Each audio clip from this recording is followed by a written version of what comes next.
여러분 안녕하십니까? 야고보서를 함께 나누는 은혜의 시간을 갖도록 하겠습니다. 오늘은 야고보서 1장 1절 한 절 말씀만 보게 되겠습니다. 하나님과 주 예수 그리스도의 종 야고보는 흩어져 있는 12지파에게 문안하노라 하는 말씀입니다. 그리고 우리가 함께 부를 찬송은 389장 내게로 오라 하신 주님의 말씀을 따라서 하는 찬송이 되겠습니다. 여러분 야고보서를 묵상하시면서 이 찬송을 좀 자주 불러주시면 감사하겠습니다. 내게로 오라 하신 주님의 말씀을 따라서 나아간다 하는 것입니다. 야고보서뿐만이 아니라 우리는 하나님의 말씀을 따라서 나아가는 존재입니다. 오늘은 야고보서 1장 1절 한 절 말씀만 보게 되었는데 아시는 대로 야고보서는 5장밖에 없습니다. 창세기는 50장 되어 있어서 조금 패러그래프를 길게 했습니다. 또 어떤 것은 사건으로 이어지기 때문에 이해를 위해서 그렇게 말씀드린 적도 있습니다. 그런데 야고보서는 좀 짧기 때문에 조금 자세하게 집중하게 말씀을 드릴까 이렇게 생각하고 있습니다. 자, 이 야고보는 어떤 야고보인가 하는 것에 대해서 여러분들에게 이미 말씀을 드렸습니다. 신약 성경에 야고보가 5사람이 있는데 이 문안하노라 하나님의 종 야고보는 하는 이 야고보는 보통 예수님의 동생 야고보 이렇게 말하고 있습니다. 이미 아시는 대로 세베대의 아들 야고보인 제자는 헤롯 아그리빠에게 죽임을 당했습니다. 일찍 죽임을 당했죠. 그리고 그 다음에 사도행전에 보면은 베드로가 감옥에 갇혔다가 풀려 나온 다음에 떠나갑니다. 그리고 그 이후에 예루살렘에 있는 성도들을, 즉 예루살렘 교회를 바로 야고보가 섬기게 됩니다. 그래서 우리는 요즘의 용어로 예루살렘 교회의 감독이었다. 그리고 그는 예루살렘을 떠나지 아니했다. 이렇게 말씀하고 있습니다. 나중에 바울이 예루살렘에 갔을 때 다른 사도를 만나지 못했고 내가 야고보와 교제를 나누었다. 이렇게 말하고 있습니다. 많은 사도들이 예루살렘을 떠났습니다. 그런데 야고보는 예루살렘에 그대로 있었다는 것입니다. 예수님의 동생입니다. 그러나 이 야고보는 내가 예수님의 동생이다. 자랑스럽죠? 그것을 나타내지도 않습니다. 나는 예루살렘 교회의 큰 지도자이다. 감독이다. 그런 것도 말하지 않습니다. 그리고 그는 이렇게 말합니다. 하나님과 주 예수 그리스도의 종. 자기를 종으로. 이것은 바울도 늘 그랬습니다. 내가 사도이긴 하지만은 종. 그리스도인은 언제나 하나님과 주 예수 그리스도의 종. 하나님과 주 예수 그리스도의 종 하고 자기 이름을 넣으십시오. 하나님과 주 예수 그리스도의 종 정영택. 종입니다. 많은 사람들이 종임에도 불구하고 자꾸만 주인 행세를 하려고 합니다. 우리는 종입니다. 그래서 어떤 분이 농담으로 종님, 종에다가 무슨 님자를 붙이냐. 종님이 아니고 종놈 이렇게 표현하기도 합니다. 어떤 분은 머슴이라고, 나는 하나님의 머슴이라고 이렇게 생각했습니다.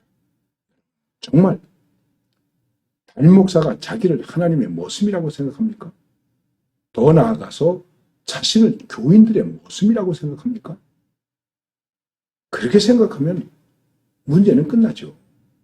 그런데 내가 주인인데, 내가 개척했는데, 내가 세웠는데, 내 공로가 얼마인데 여기서부터 문제가 되는 것입니다.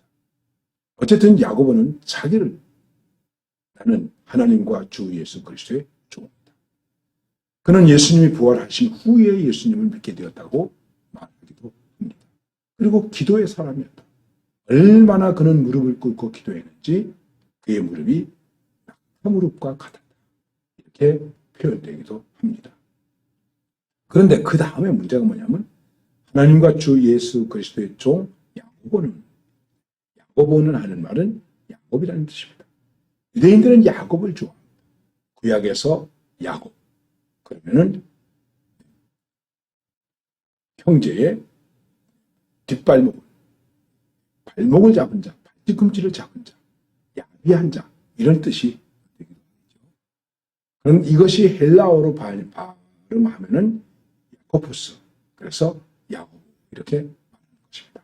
야고보나 야코푸스 다 같은 것입니다. 영국에서는 이 야고보를 어떻게 발음했느냐면 제임스. 그래서 야고보를 영어로 읽을 때 제임스 이렇게 말합니다. 여러분 산티아고의 길 잘 아시죠? 그 산티아고가 바로 스페인어로 야고보를 산티아고라고 말하는 것입니다.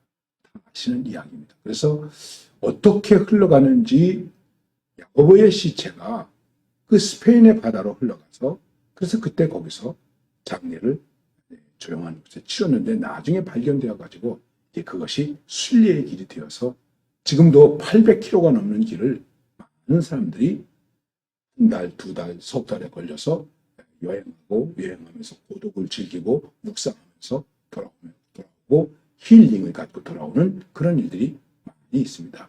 그러면서 세계에 또 유명한 순례자의 길들이 많이 생겼고 우리나라는 순례의 길이라고 말할 수는 없지만은 그러나 올레길이라고 하는 것이 많이 생겨서 사람들이 걷기도 합니다.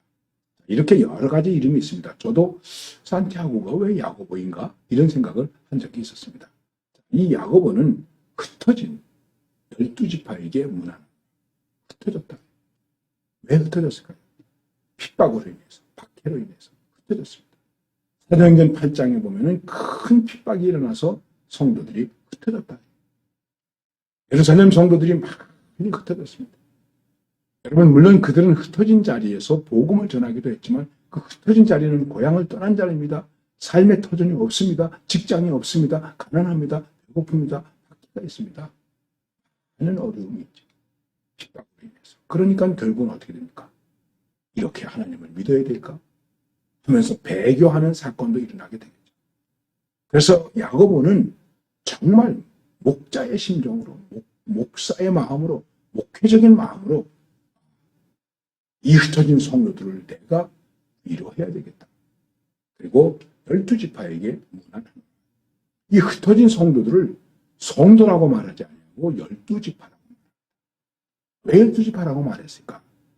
생각해보면 12라는 것은 구약의 12지파, 신약의 12제자, 선택의 수라고 얘기하고 있습니다.